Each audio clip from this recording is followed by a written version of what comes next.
Starting? Yes, it started already. No, are you starting? I started, yes. Okay. Okay.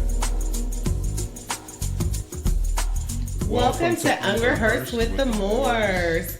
Welcome back, guys, to our second What up? video. What is up?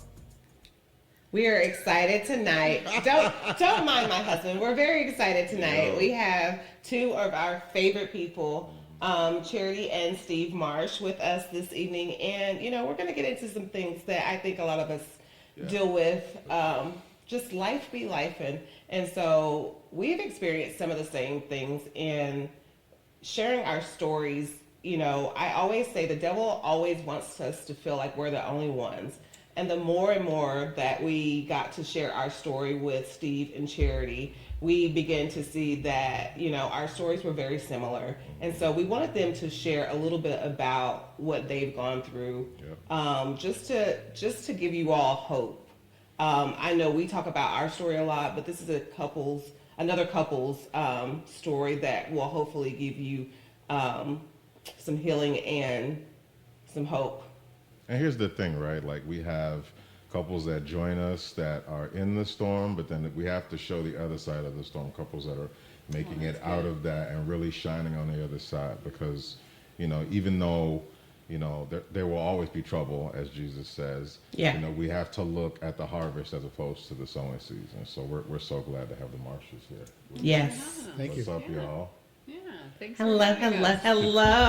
It's great to be. So I want to start really. We've known you guys for a couple years now. And you guys, I think, for our entire time knowing each other, y'all have been what I would call a rock couple. Like, for sure. Your marriage is shining and all of the Nice. things. Look at Steve. He's like, I don't know. Tell me a little bit about each of your stories, but then the weaving together and sort of take us through that journey. You want to begin? Sure. So, Steve and I have known each other for a number of years. Our kids are all the same age, so 30 to like 28 years old. And Steve coached my boys in hockey, so we've known each other since our boys played hockey 3 and 4 years old. Mm-hmm. So that long we've known each other, right? And so, as far as us, we just were great friends that worked on committees together with hockey and soccer and baseball. It seemed like every sport we kept running into each other, that kind of thing. So just really good friends for a lot of years. But it seems funny when we look back now. Every time there'd be a hockey party or something like that, we would end up in a room somewhere laughing at each other, and you just have a great sense of humor, right? And he always had this wittiness about that. To me, I don't think it was that I found it attractive, but I was attracted to it. Does that make sense? Yes. So that's where our friendship started. It was just working like that. But I don't know how to get to. So you guys are a blended family, right? We are. Okay. Yes. Okay. Yes. So y'all both had previous relationships. Did you guys go through a divorce? Yes. Okay. An ugly, long, hard, ugly divorce. Yeah. Yeah. Go ahead. If there's Well, something you want to say. Yeah, I guess just looking back on what led us here, divorce is something you never plan to happen. No. You enter into a relationship thinking this is forever. Yeah. And my first wife and I we had, I feel like we tried to do everything right and by the book. Yeah. We met in high school. We kind of grew up together. Our families lived in the same neighborhood, went to the same church. So it just felt like it was the next step. right. And so we went, we were in college at the same time, got married, had kids, had a dog, picket fence. Yeah. Everything just What you're seemed like, supposed to do. This is it. Yeah. We were checking all the boxes. And along the way, I think we got too busy, maybe focused on the kids and kind of lost track of each other. Oh yeah. Wow. Happens all the time. Neglected the relationship. Yeah. And it felt like it was more about accumulating things. That was how we measured our success, is, the house we live in, the neighborhood we live in, the school our kids go to. And God was not at the center. We went to church. Yeah. We belonged to a denominational church, and we went every Sunday and checked the box, and it felt kind of obligatory that we go to church. But I don't know that God was at the center truly of the relationship. It's not, our faith wasn't something that we built the relationship on. Wow. And I think just over time drifted apart. Yeah. You know, had very different. I think once the kids were in school and were involved doing their activities, we were both very active in their activities, but we kind of lost touch with each other. Yeah. You know. So was it a mutual decision, this divorce? Eventually, I mean, it got to the point where I think we both recognized this isn't working. I started looking for what was missing outside the relationship, and it was never sexual. It was just looking for attention, looking for what I wasn't getting at home from the relationship. There wasn't like Any connection. affirmation. So I just. What I witnessed, like they ran a business very well. Their Yeah. kids were taken care That's what it of, felt like. good, Yeah, home it was a cared business. for, We were and busy. they paid bills. We paid they bills did all that together, stuff, and we right? Yeah. took care of the house, Yeah. raised the kid, but there wasn't the connection. Yeah. Yeah. So I mean, you can go through all the motions and you can do all the right things, Yeah. right? Yeah. And And look still. like things are great, but if you're missing that attention and that friendship and that affection, Yeah. right? And Yeah. You can't help but look around and We think, didn't laugh together anymore. We didn't, Right. right? it's going through the motions. I love what you said about this idea that it was almost like a sport, like accumulating things. Like you had these Yeah. Boy Scout badges of accomplishment, but then there was nothing underneath the surface. Exactly. Like if we get a pool, we'll be happy. If we get a jet ski, we'll be happy. If we get a camper, we'll be happy. If our kids go to this school, we'll be happy. Wow. And it just was never enough. You kept Yeah. trying to feed this monster, Yeah. and it was just never enough. Yeah. It was never any contentment. It was never any like true happiness. And it just, the more we were together, 13 years, and it just felt like this doesn't feel like this is built to last.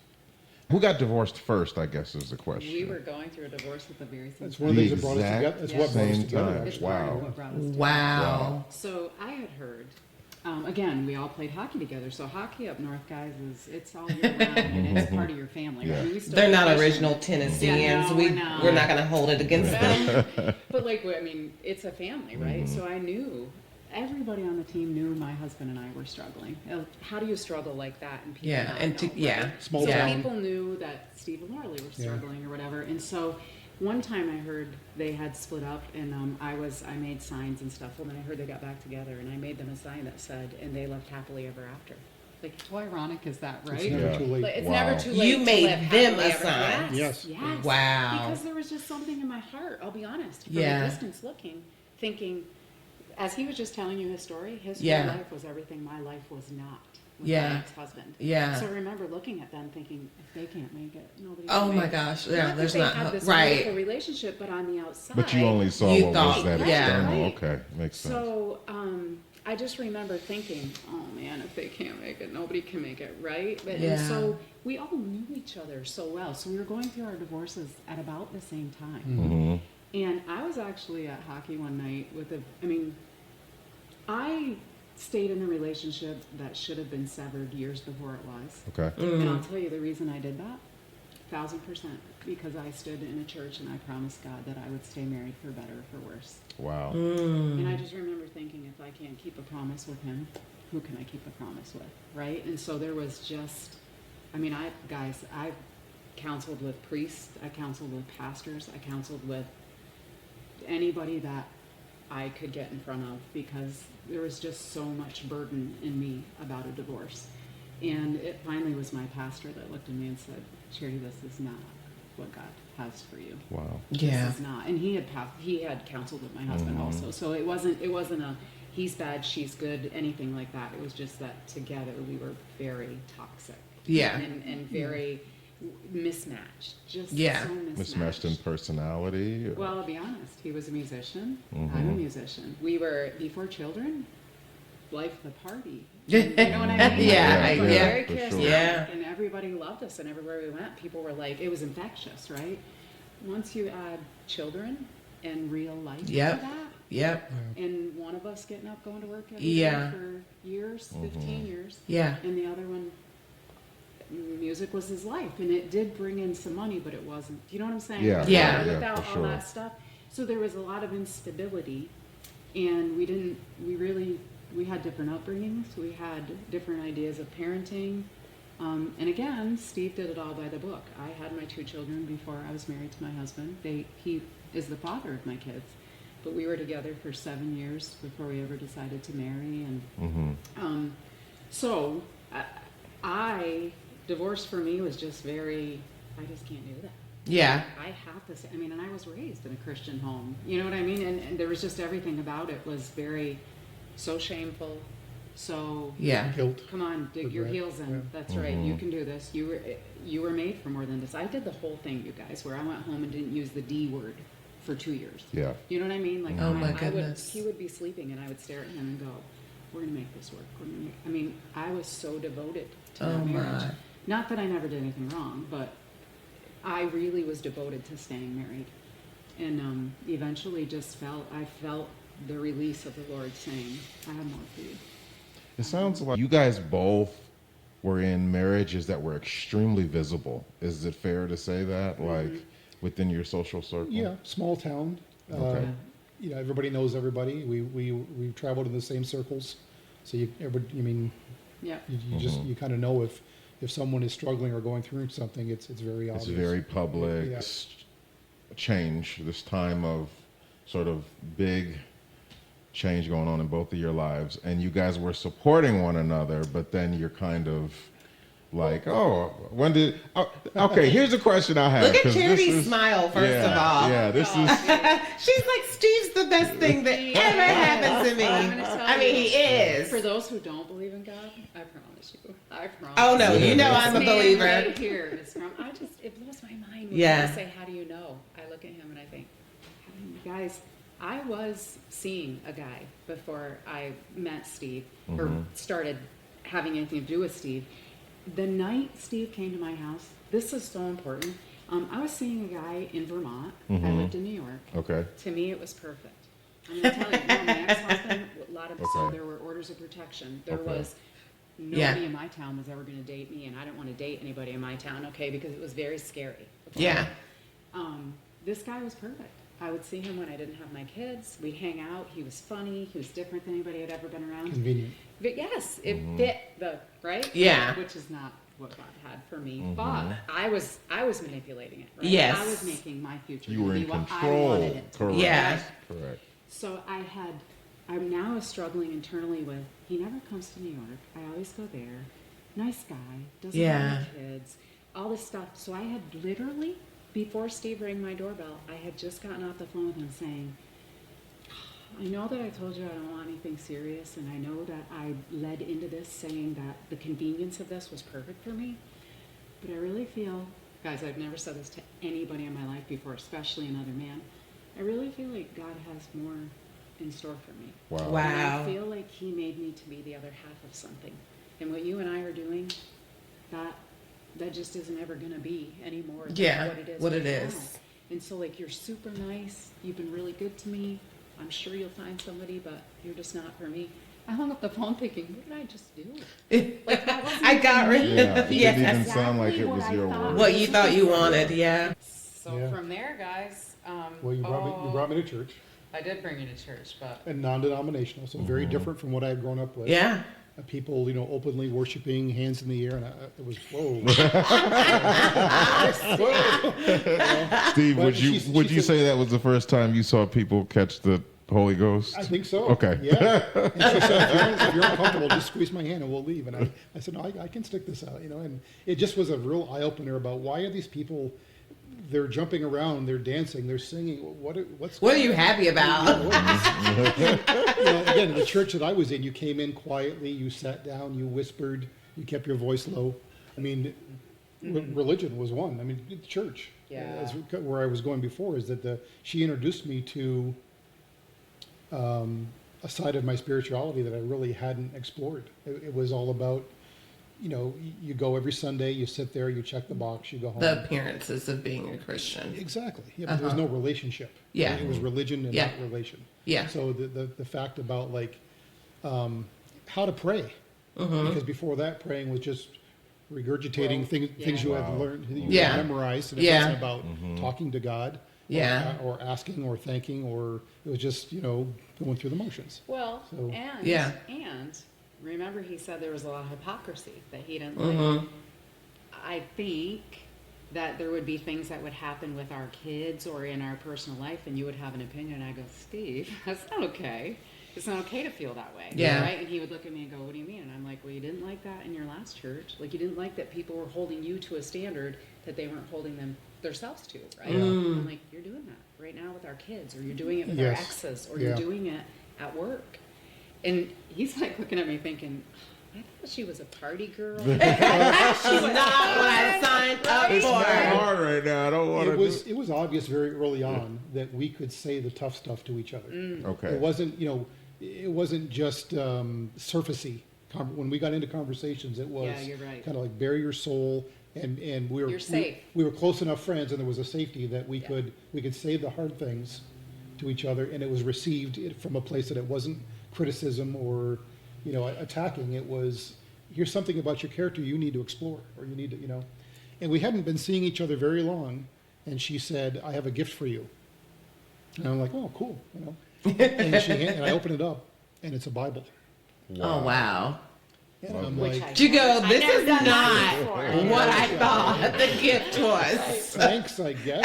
It was in my kitchen, and he opened it, and I wrote a little thing in there and stuff. And I Yeah. went and I was like, he's a professor. I need this kind of Bible. Can It was you a study help Bible. me? You know. It was a study, yeah. So when I handed it to him, he's like, oh, thank And you. I had never, I had never read the Bible before. I'd never. I mean, you heard, Wow. you heard parts of it in church as part of a sermon or something, but it wasn't something that you openly and read and got into and tried to interpret and understand. It was just something that you kept around the house, and it was up on a shelf. You put it on your coffee table. Exactly. Yeah. It was my Bible. Well, Yeah. and let's Yeah. be honest, I didn't have a guy in my life that had ever bought a Bible for before either. Okay. Like, the Lord helped me to be bold in that moment. The Lord helped me, like, Charity, if we're going to build this, we're going to build this right. Yeah. I would just remember thinking, like, he's just too different. And if the Lord was gonna, like, if this was going to be something, then it was going to have to be something beyond me. Oh, yeah. I will tell you, you mentioned that, like, what you would like to touch on is maybe, what were some of the hard things? What was some of the transition? The transition for me was not being in control. Oh. You know I what's tell you- hilarious is I could have literally. I was going to say those exact same words. Yep. Baby, would you like to say anything about giving up control of my Yep. family? I mean, I definitely gave up all of my control when we met because, again, this was the total opposite of anything I had ever looked for, a person that I had an interest in, talked to. Like, I would not have picked him out of 1,000 men. Same. Yep. And, you know, I always say God knows what we need. You know what's funny? That's right. Ashley, I've said to more people, I've said, God knew my type. Yeah. I thought I knew my type. God I knew say that me all the time, better Charity. than I knew myself. He does know us. Yeah. And still, it's been 18 years. Yeah. I still find myself, Steve will say something or do something or be there for something, and I think, there's still layers of Steve that God's introducing to me. Beautiful. Yeah. There's still like Beautiful. security. I love that. And impermanence and like all the things of what I was looking for. I didn't know what I needed. It chokes me up right now to talk to you Yeah. about it because he knew layers inside of me that I couldn't even verbalize. Yeah. And he has placed him in my life, and he keeps developing him more and more, and he keeps Yeah. developing my heart more and more, that we reconnect all the time. Yeah. Guys. Like Yeah. when I looked at people back when I wasn't happily married, and I thought, if I could just have that, or if I could just, maybe a blend of both. Yes. Guys, You when have you that said, when we overflow, started yeah. tonight, and you said something about being a rock couple, Yeah. again, I got choked up because I never saw charity as a part of a rock couple. Oh. And honestly, when I left my ex-husband, I thought, I don't care if I ever get married again. I'm just going to take care of me and my kids. Did I not say, how many times have I said those exact words? Yeah. I've said that so many times in telling my story. And I'm like, the Lord I was knew fine that. with that. Yeah, same.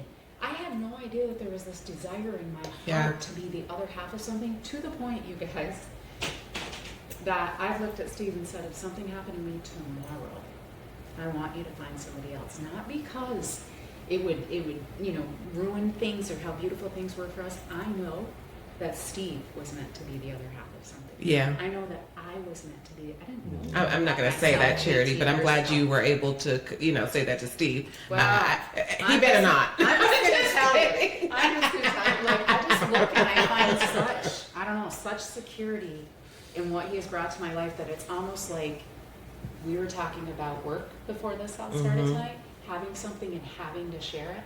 That's how I feel. I would never want him to go the rest of his life being who he is Yeah. and not be able to share that Yeah. with people, because it's been the greatest gift I've ever been given, and it still keeps giving. Like, I just, Yeah. Steve, did you feel? I hear this a lot. Okay, this is full disclosure. When we were in college, we had a joke. It was a running joke. We called it the "I'm every woman" syndrome, where you could see the Oh, ladies my who didn't goodness. need. They were strong women, and they didn't need no man. And then we see that as adults, and we're like, "Hey, I think you might need a man." Like, were you kind of the "I'm every man"? And was that where you at? Like, no, I think I'm okay. I'm just gonna do me. Or how was your experience? I think when my first marriage ended, I was at a point where I think, well, I've tried that. It's not for me. I tried and failed. And I think very much like your attitude, it was I'm going to just be there for my kids, and I really I don't need a relationship, or it wasn't maybe companionship, but I wasn't Didn't looking you for say something. to me one time that you didn't think it was meant for you? Yes, Mm. I would I tried everything. I would right? see It's not meant. see Wow. happy couples and just say I'm not meant for that. That's not. I was in a relationship before him, and I was dating a guy, and he broke up with me, and he told me, he said, some people are just not meant to be wives. Ooh. He told you that? And I was First like, of all, this is the first time I've ever heard this. well, And- it jogged my Hold memory. on. when Holy, he if you're said- listening right now, holla at your boy. Please continue, daughter. But yeah, I was just like, how, so I kind of took that to heart. I was like, well, maybe I am not meant to be. Talk about somebody speaking something in Yeah. your life. eh? Yeah, yeah. Careful who you I mean, listen to, right? obviously. Right. Careful That- who you listen to. Obviously, fast forward just a smidge after that happened, and this wonderful man walks into my life. Baby. So Steve, you had this. It's not for me. What turned that around? I think it was the more we got to know each other, and I found levels and a depth to her that I didn't know was there. 'Cause I knew the Charity that everybody knew and saw at parties and out in public, and happy and friendly and funny, and I knew that side of you. But as we got to kind of explore our spirituality, we had some very open discussions about God and church and where do you want your life to go from here. I saw we were pretty much aligned on some things, and I didn't know that was there, at least not to that depth. And I think one of the important things, God has really been at the center of everything we've ever done. We pray together. If there's something that comes along in life that's a challenge or a decision, instead of my first instinct is to worry. Yeah. Worry about it instead of praying about it. And I think that's something we learned together too. You helped me through some anxiety. I had periods after the divorce, periods of Panic attack. panic, anxiety, Wow. doubt, fear, Yeah. guilt. And just for the record, that was all new to me. In the end, God provided, but I can't say it enough. We had to be vulnerable. We had to. Yeah. Yeah. He always made me feel safe. And at first, Steve came into the relationship with a lot of, anytime you said something, the word criticism was always at the forefront, right? That And failure. I would Yeah. look at him and be like, that is not at all what I just meant. Did my Right. words Yeah. say that? And he would go, well, no, but that's what you meant. I'm like, Yeah. If that's what Yeah. you meant, I'll tell you. I'll say Kind of it. thing, Yep. right? Yeah. So Yep. you can trust me, Steve. what I'm thinking up here comes right out here, right? Yeah. That's just who Yeah. I am. So it Yeah. took a long, that was one of those. Steve, you said something very important, and I think as a divorced man, I don't think it's said enough about divorced men and how we define failure in our divorces. How do we see ourselves, especially principled men, right? I think we Yeah. learned from our fathers, if you fail, it's on you, and you are the arbiter of your outcome, and so what I want you to do is just give us lessons learned from a Sure. divorced man who's climbed back up and seen a better next chapter. Like, what would you say to the guys that are going through similar? Well, first of all, showing emotion is not weakness. Asking for help is not weakness. Yeah. I defined myself by my financial status before the divorce. Mhm. It was the house I lived in, the job I had, where I went to school, my income level, where my kids, the clothes they wore, the teams they were on. And divorce took all of that. And so part of my testimony was being kind of broken down and built back up. So divorce just naturally put limits on my finances. And Yeah. I had to kind of reassess what's important. And so I found myself, we got together, we were, building a life together, and we had nothing. We were literally starting from scratch. Both of right? us left our homes. We didn't Yeah. take anything. Wow. Anything. And so we, That's Right. literally built things from the ground up. So my testimony was, in place of the materialistic things that I had valued before, was I valued her. Yeah. And I valued God and my relationship with the Lord, and we got connected with our church family. And I think we were in church one Sunday, and I was just really feeling just carrying a lot of load, just finances and the divorce and blending the family, Guilt. and all So guilt, much guilt. yeah.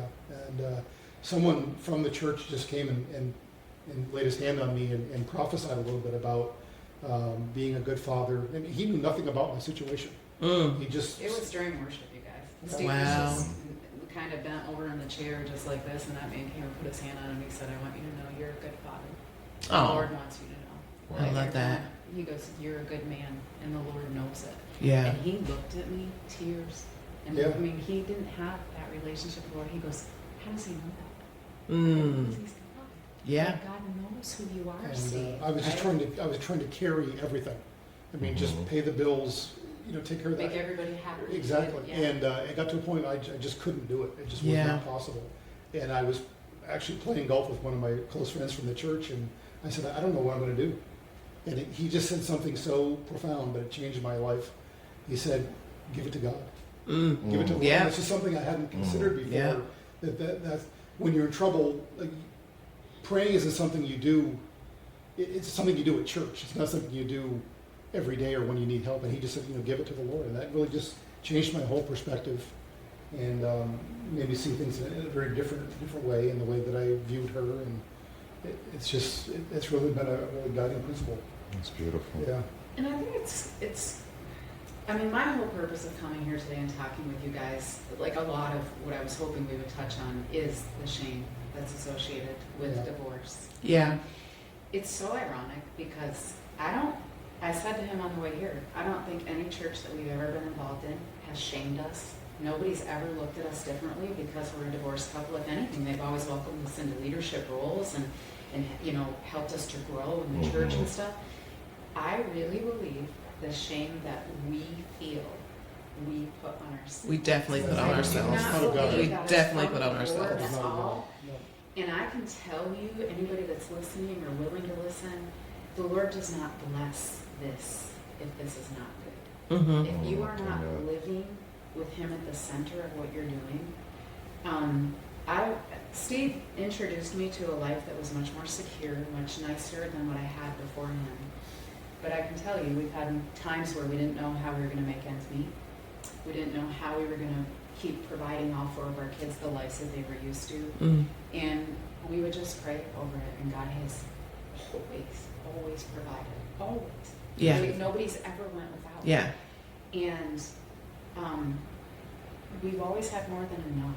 And Abundance. yeah, God has just blessed this marriage and this relationship and our children, and the ripple effect of Yeah. what we are has went to our nieces and our Reverberates nephews. And generations. Yes. Exactly. Yes. Exactly. Love the that. relationships that we have gained within our family and our friend network, just God is just everything is in abundance. Yeah. And for me, coming here today, it was very important to say that shame is not from God.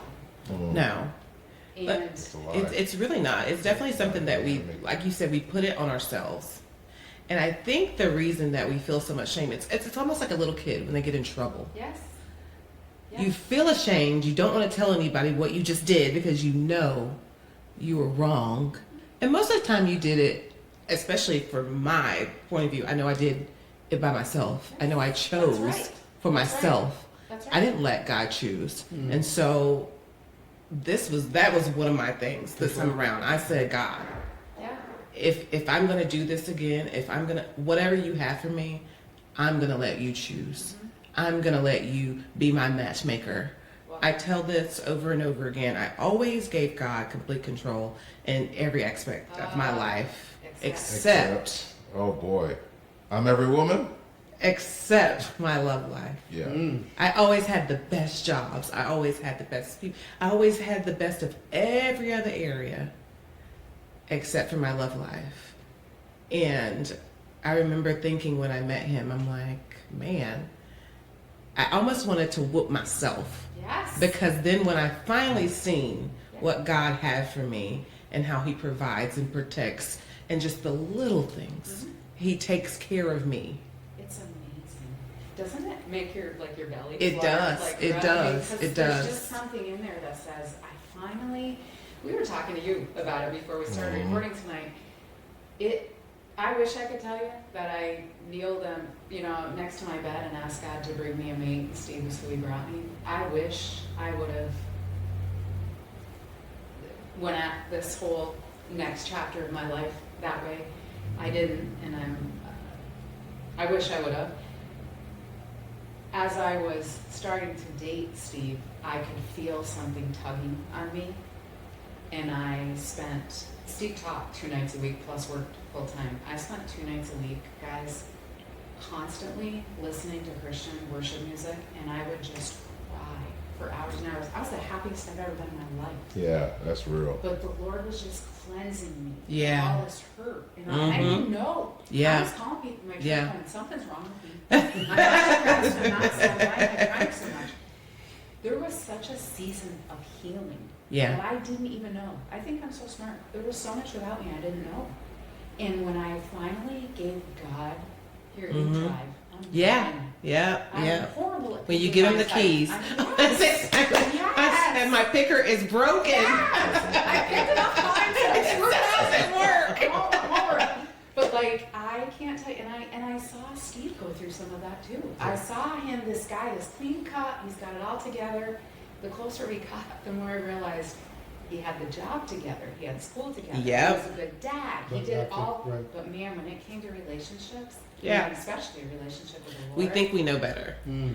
We think we know better than Yes. God does. So we would go to church every Sunday, you guys, and we would pull in the driveway, and we would sit in the car for like an hour and a half after church. Our kids would think they're in that car fighting, because that's what all 4 kids came from homes and parents were fighting, right? And we'd go in the house and they'd be like, everything okay? And we're like, yeah, Yeah. everything's fine. We were talking about church. We had the deepest conversations every Sunday after we would leave church. Wow.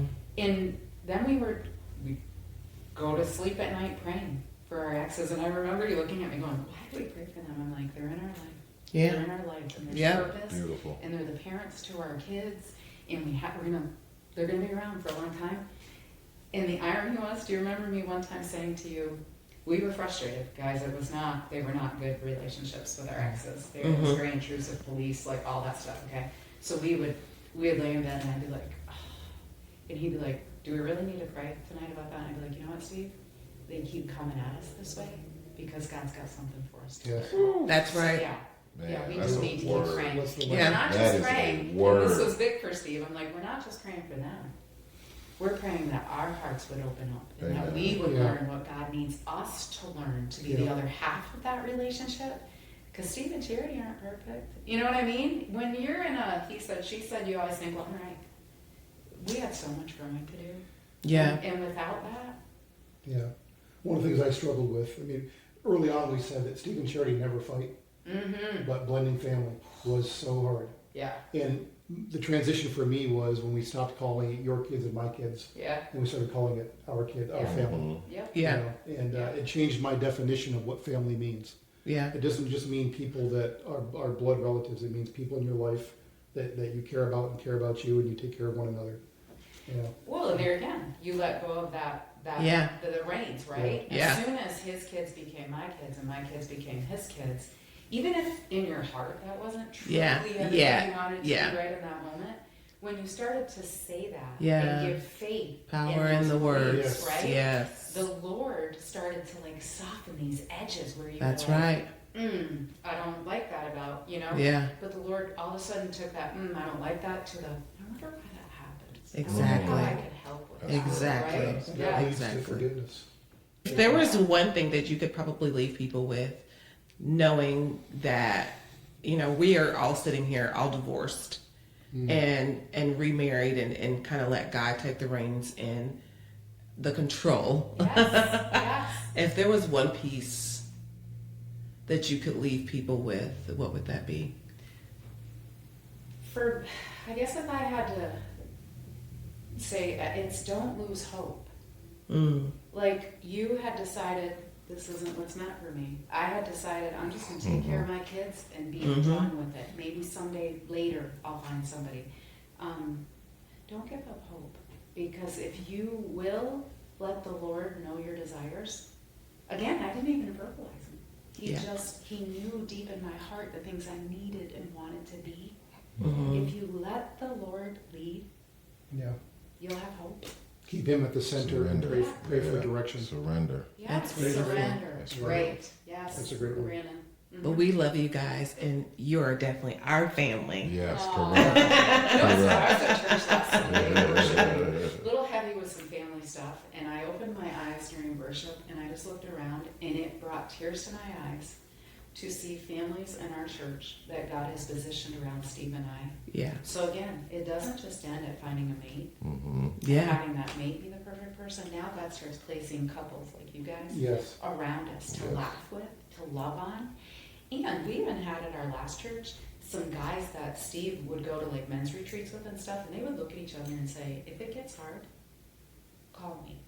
Like if you get feeling like nobody laughs at my jokes right now, because that was the stuff that led him astray, right? Yeah. If you get feeling that way, call me. Because we're going to help you reconnect. We're Yeah. going to help point you back in the right direction. And I just believe the Lord has put wonderful people in our life, wonderful church, wonderful friends. Yes. And the blessings just don't stop. Again, They don't. it's abundance. Yes. That's If right. you just keep growing. Amen. Amen. Listen, thank y'all once again for riding with us. Appreciate you guys. Catch us next time, man. There's so many great stories, so many great journeys that we want to keep sharing with you. But until the next one, we'll see y'all. Peace.